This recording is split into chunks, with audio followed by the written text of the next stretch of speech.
Special increment, ವಿಶೇಷ increment ಬಗ್ಗೆ ನಿಮಗೇನಾದರೂ ಗೊತ್ತಿಲ್ಲ ಅಂದರೆ ಈ ವಿಡಿಯೋನ ಕೊನೆವರೆಗೂ ನೋಡಿ. ಈ ವಿಶೇಷ ಇಂಕ್ರಿಮೆಂಟ್ನಿಂದಾಗಿ ರಾಜ್ಯ ಸರ್ಕಾರಿ ನೌಕರರ ಸಂಬಳ, ಪಿಂಚಣಿ, DA ಪ್ರಮಾಣದಲ್ಲಿ ಕೂಡ ಹೆಚ್ಚಳ ಆಗತ್ತೆ. ಈ ವಿಶೇಷ ಇಂಕ್ರಿಮೆಂಟ್ ಯಾರ್ಯಾರು ಪಡ್ಕೊಂಡಿಲ್ಲ ದಯವಿಟ್ಟು ಈಗಲೇ ಪಡ್ಕೊಳ್ಳಿ. ಇದು ನಿಮ್ಮ ಸಂಬಳ, ಪಿಂಚಣಿಯನ್ನು ಹೆಚ್ಚಳ ಮಾಡುತ್ತೆ. ನಿಮ್ಮ ಭವಿಷ್ಯಕ್ಕೂ ಒಳ್ಳೆಯದಾಗತ್ತೆ. ರಿಟೈರ್ಮೆಂಟ್ ಆದಾಗ ಒಳ್ಳೆಯ ಪಿಂಚಣಿಯನ್ನು ಪಡ್ಕೊಳ್ಳೋಕೆ ಕೂಡ ಆಗತ್ತೆ. ಈ ವಿಶೇಷ ಇಂಕ್ರಿಮೆಂಟ್ ಯಾರಿಗೆಲ್ಲ ಸಿಗತ್ತೆ, ಎಷ್ಟು ಹಣ ಸಿಗತ್ತೆ ಅನ್ನೋದ್ರ ಬಗ್ಗೆ ವಿವರವಾದ ಮಾಹಿತಿಯನ್ನು ತಮ್ಮ ಮುಂದೆ ಶೇರ್ ಮಾಡ್ತೀನಿ. ಈ ಮಾಹಿತಿಯನ್ನು ಶೇರ್ ಮಾಡೋದಕ್ಕಿಂತ ಮುಂಚಿತವಾಗಿ ಎಲ್ಲ ಸರ್ಕಾರಿ ನೌಕರರು, ನಿವೃತ್ತ ಸರ್ಕಾರಿ ನೌಕರರು ಈ ಚಾನಲ್ಗೆ ಸಬ್ಸ್ಕ್ರೈಬ್ ಮಾಡ್ಕೊಳ್ಳಿ, ನಿಮ್ಮ ಸ್ನೇಹಿತರಿಗೂ ಶೇರ್ ಮಾಡಿ. ನೀವು ಫೇಸ್ ಮಾಡ್ತಾ ಇರೋಂಥ ಎಲ್ಲ ಪ್ರಾಬ್ಲಮ್ಗಳನ್ನು ಲೀಗಲ್ಲಾಗಿ ಸಾಲ್ವ್ ಮಾಡ್ಕೊಳ್ಳೋಕ್ಕಿರೋಂಥ ಉತ್ತಮ ವೇದಿಕೆಯಾದ ಸರ್ಕಾರಿ ನೌಕರ ಮಿತ್ರ ಯೂಟ್ಯೂಬ್ ಚಾನಲ್ಗೆ ಜಾಯ್ನ್ ಆಗಿ. ಸ್ನೇಹಿತರೆ, ಸರ್ಕಾರಿ ನೌಕರರ ಬೆನಿಫಿಟ್, ಗೌರ್ಮೆಂಟ್ ಎಂಪ್ಲಾಯೀಸಿಗೆ ಯಾವ್ಯಾವ ಬೆನಿಫಿಟ್ಸ್ಗಳಿದೆ, ಆ ಬೆನಿಫಿಟ್ಸನ್ನು ನಾವು ಸರ್ಕಾರಿ ನೌಕರರು ಪಡ್ಕೊಂಡಿದ್ದೀವ, ಇದು ಎಲ್ಲರಿಗೂ ಇರುವಂಥ ಕುತೂಹಲ. ಅಂಥದ್ದೇ ಒಂದು ವಿಶೇಷವಾದ ಇಂಕ್ರಿಮೆಂಟ್ ಸರ್ಕಾರಿ ನೌಕರರಿಗಿದೆ. ಇದರಿಂದ ಸಂಬಳ, ಪಿಂಚಣಿಗಳು ಹೆಚ್ಚಳ ಆಗುತ್ತೆ. ಕರ್ನಾಟಕ ನಾಗರಿಕ ಸೇವೆಗಳ ನಿಯಮದಲ್ಲಿ ಇದ್ರ ಬಗ್ಗೆ ಉಲ್ಲೇಖ ಇದೆ, ನೋಡಿ ಬನ್ನಿ. Karnataka civil service rules, Karnataka ನಾಗರಿಕ ಸೇವಾ ಕನ್ನಡ ಭಾಷಾ ಪರೀಕ್ಷೆಗಳು ನಿಯಮ 1974 ಹಾಗೂ ನಿಯಮ 1975 ಪ್ರಕಾರ ರಾಜ್ಯದ ಸರ್ಕಾರಿ ನೌಕರರು ನಿಗದಿತ ಕನ್ನಡ ಭಾಷಾ ಪರೀಕ್ಷೆ, ಕನ್ನಡ ಲ್ಯಾಂಗ್ವೇಜ್ ಎಕ್ಸಾಮಿನೇಷನ್, ಇಲಾಖಾ ಪರೀಕ್ಷೆಗಳನ್ನು ಉತ್ತೀರ್ಣರಾದರೆ ಒಂದು ಹೆಚ್ಚುವರಿ ವಿಶೇಷ ವೇತನ, ಅಡಿಷ್ನಲ್ ಸ್ಪೆಷಲ್ ಇಂಕ್ರಿಮೆಂಟ್ ಪಡೆಯಲು ಅರ್ಹರಾಗ್ತಾರೆ.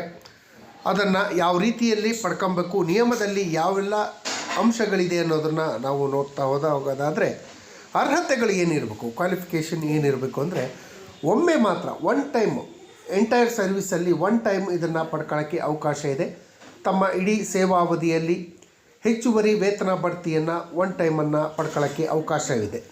ವಿನಾಯಿತಿ ಯಾರ್ಯಾರಿಗಿದೆ ಅಂದರೆ, ಎಕ್ಸಾಮ್ಷನ್ನು, ಕನ್ನಡ ಪರೀಕ್ಷೆಗೆ ಎಕ್ಸಾಮ್ಷನ್ ಯಾರ್ಯಾರಿಗಿದೆ ಅಂದರೆ, SSLC ಅಥವಾ ಅದಕ್ಕಿಂತ ಹೆಚ್ಚಿನ ಹಂತದ ಶಿಕ್ಷಣವನ್ನು ಕನ್ನಡದಲ್ಲಿ ಪ್ರಥಮ ಭಾಷೆ, ದ್ವಿತೀಯ ಭಾಷೆ ಅಥವಾ ಕನ್ನಡ ಮಾಧ್ಯಮದಲ್ಲೇ ವಿದ್ಯಾಭ್ಯಾಸವನ್ನು, ಸ್ಟಡಿಯನ್ನು ಮುಗಿಸಿದ್ದವರಿಗೆ ಕನ್ನಡ ಭಾಷಾ ಪರೀಕ್ಷೆಯಿಂದ ವಿನಾಯಿತಿ ಕೊಡುತ್ತೆ.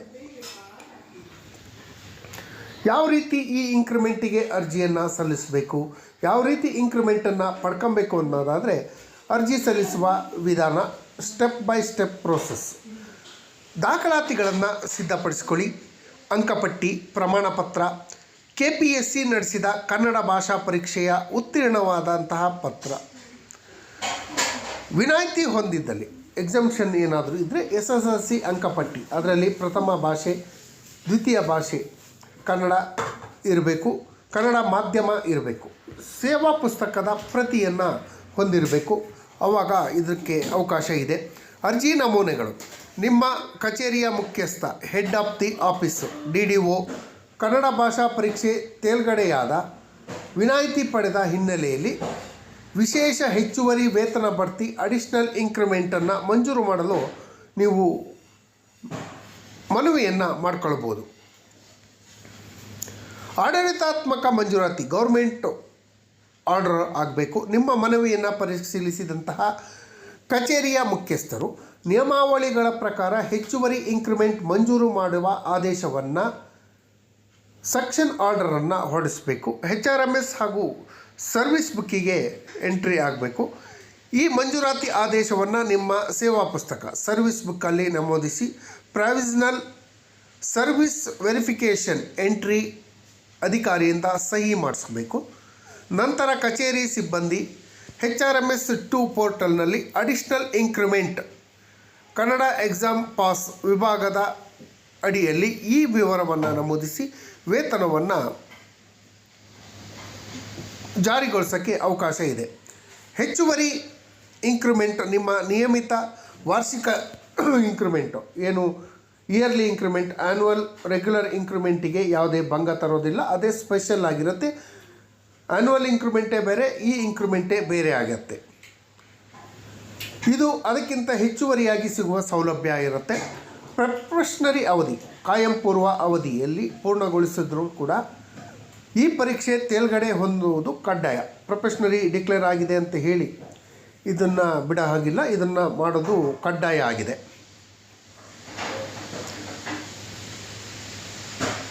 ಮಂಜೂರಾತಿ ಆದೇಶ. ನಿಮ್ಮ ಮನವಿಯನ್ನು ಪರಿಶೀಲಿಸಿದಂಥ ಕಚೇರಿಯ ಮುಖ್ಯಸ್ಥರು ಒಂದು ಹೆಚ್ಚುವರಿ ವೇತನ ಬಡ್ತಿಯನ್ನು ಮಂಜೂರು ಮಾಡುವಂಥ ಒಂದು ಅಧಿಕೃತ ಆದೇಶವನ್ನು ಹೊರಡಿಸ್ತಾರೆ. ಈ ಆದೇಶದಲ್ಲಿ ಕ್ಲಿಯರ್ ಕಟ್ಟಾಗಿ HRMS ವಿಭಾಗದಲ್ಲಿ ಅಡಿಷ್ನಲ್ ಇಂಕ್ರಿಮೆಂಟ್ ಅಂತ ಹೇಳಿ ಸೇರಿಸಿ ಇದು ಮಾಡ್ತಾರೆ. ಯಾರಿಗೆಲ್ಲ ವಿನಾಯಿತಿ ಇದೆ ಅಂತ ಆಲ್ರೆಡಿ ನಿಮಗೆಲ್ಲ ಹೇಳಿದ್ದೀನಿ. ಕರ್ನಾಟಕ ನಾಗರಿಕ ಸೇವೆಗೆ ಸೇರುವಾಗ ಸೇವೆಯಲ್ಲಿರುವಂಥವರು ಇಲಾಖಾ ಹಾಗೂ ಭಾಷಾ ಪರೀಕ್ಷೆಯಿಂದ ಕನ್ನಡ ಲ್ಯಾಂಗ್ವೇಜ್ ಎಕ್ಸಾಮ್ಷನ್ ವಿನಾಯಿತಿ ಪಡೆಯಲು ಕರ್ನಾಟಕ ನಾಗರಿಕ ಸೇವೆ ನಿಯಮಗಳ ಕೆಳಕಂಡ ಅರ್ಹತೆಗಳನ್ನು ಹೊಂದಿರಬೇಕು. ಆಗಲೇ ನಿಮಗೆ ಹೇಳಿದ ಹಾಗೆ ಕನ್ನಡ ಭಾಷೆ ಮಾಧ್ಯಮದಲ್ಲಿ ಓದಿರಬೇಕು, ಫಸ್ಟ್ ಅಥವಾ ಸೆಕೆಂಡ್ ಲ್ಯಾಂಗ್ವೇಜ್ ಆಗಿ ಕನ್ನಡವನ್ನು ತಗೊಂಡಿದ್ರೆ ಅವಕಾಶ ಇದೆ. SSLC ಅಥವಾ ಉನ್ನತ ಮಟ್ಟದ ಶಿಕ್ಷಣವನ್ನು PUC ಪದವಿ ಇತ್ಯಾದಿಗಳಲ್ಲಿ ಕನ್ನಡ ಮಾಧ್ಯಮದಲ್ಲೇ, ಕನ್ನಡ ಮೀಡಿಯಂನಲ್ಲೇ ಪೂರ್ಣಗೊಳಿಸಿದರೂ ಕೂಡ ಎಕ್ಸಮ್ಷನ್ ಕೊಡೋಕ್ಕೆ ಅವಕಾಶ ಇದೆ. SSLCಗಿಂತ ಹೆಚ್ಚಿನ ಶಿಕ್ಷಣ ಕನ್ನಡದಲ್ಲಿ ಓದಿದವರು PUC ಪದವಿ, ಡಿಗ್ರಿ, ಅದಕ್ಕಿಂತ ಉನ್ನತ ಪರೀಕ್ಷೆ ಕನ್ನಡವನ್ನು ಪ್ರಥಮ ಹಾಗೂ ದ್ವಿತೀಯ ಭಾಷೆಯಾಗಿ ಆಪ್ಷನಲ್ ಆಗಿ ಪಡ್ಕೊಂಡಿದ್ದರೂ ಕೂಡ ವಿನಾಯಿತಿ ಇದೆ. ಈ ಹಿಂದೆ KPSC KE ನೇಮಕಾತಿ ಪ್ರಾಧಿಕಾರ ನಡೆಸಿದಂಥ ಕನ್ನಡ ಪರೀಕ್ಷೆಯಲ್ಲಿ ಕೂಡ ಪಾಸ್ ಆಗಬೇಕು.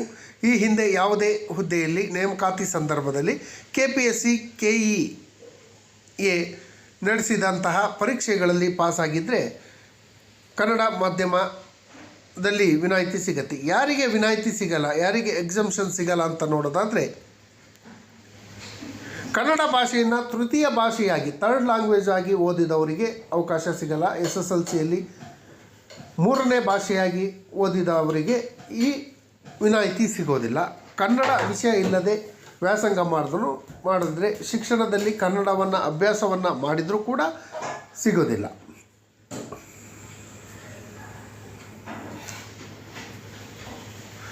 ಉದಾಹರಣೆಗೆ, ಹೊರ ರಾಜ್ಯದ ಅಭ್ಯರ್ಥಿಗಳು ಕೇವಲ ಇಂಗ್ಲೀಷ್ ಹಾಗೂ ಹಿಂದಿ ಮಾಧ್ಯಮದಲ್ಲಿ ಓದಿರ್ತಾರೆ. KPSC ನಡೆಸುವಂತಹ ಕನ್ನಡ ಭಾಷಾ ಪರೀಕ್ಷೆಯನ್ನು ಕಡ್ಡಾಯವಾಗಿ ಪಾಸ್ ಆಗಲೇಬೇಕು. ಥರ್ಡ್ ಭಾಷೆಯಾಗಿದ್ದರೆ ಅವಕಾಶ ಇಲ್ಲ. ವಿನಾಯಿತಿ ಪಡೆಯಲು ನಿಮ್ಮ SSLC ಅಂಕಪಟ್ಟಿ, SSLC ಮಾರ್ಕ್ಸ್ ಕಾರ್ಡ್, ಕನ್ನಡ ಭಾಷಾ ಮಾಧ್ಯಮ ಪ್ರಮಾಣ ಪತ್ರವನ್ನು ಸೇವಾ ಪುಸ್ತಕದಲ್ಲಿ ನಮೂದು ಮಾಡಿಸ್ಬೇಕು. ಸೇವಾ ಪುಸ್ತಕದಲ್ಲಿ ನಮೂದು ಮಾಡಿಸಿ ಕಚೇರಿಯ ಮುಖ್ಯಸ್ಥರು DDO ಅವರು ಸಲ್ಲಿಸುವಂಥ ಎಕ್ಸಾಂಪಲ್ ಸರ್ಟಿಫಿಕೇಟನ್ನು ಸಲ್ಲಿಕೆಯನ್ನು ಮಾಡಬೇಕು. ಸಲ್ಲಿಕೆ ಮಾಡಿದಾಗ ನಮಗೆ ಎಕ್ಸಮ್ಷನ್ ಸಿಗತ್ತೆ.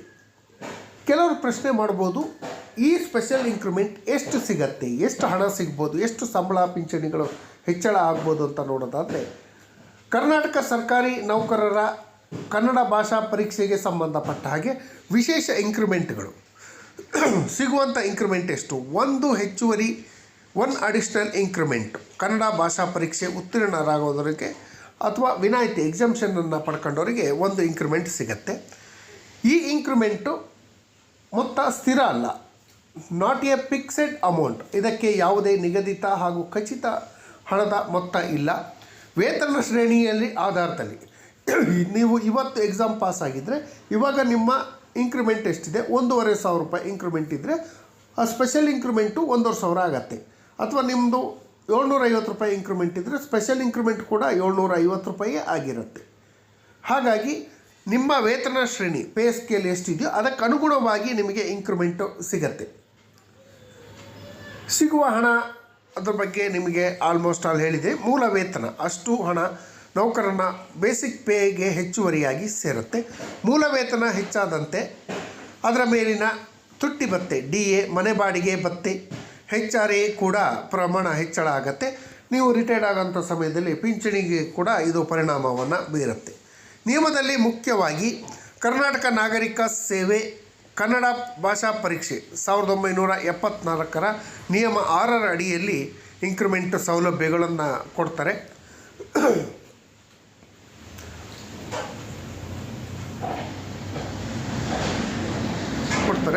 ಇದು ಯಾರೆಲ್ಲ ಕನ್ನಡ ಭಾಷಾ ಪರೀಕ್ಷೆಯನ್ನು ಪಾಸಾಗಿ ಅಡಿಷ್ನಲ್ ಇಂಕ್ರಿಮೆಂಟ್ ಪಡ್ಕೊಂಡಿಲ್ಲೋ ಅವರೆಲ್ಲರೂ ಈ ಇಂಕ್ರಿಮೆಂಟನ್ನು ಪಡ್ಕೊಬೋದು.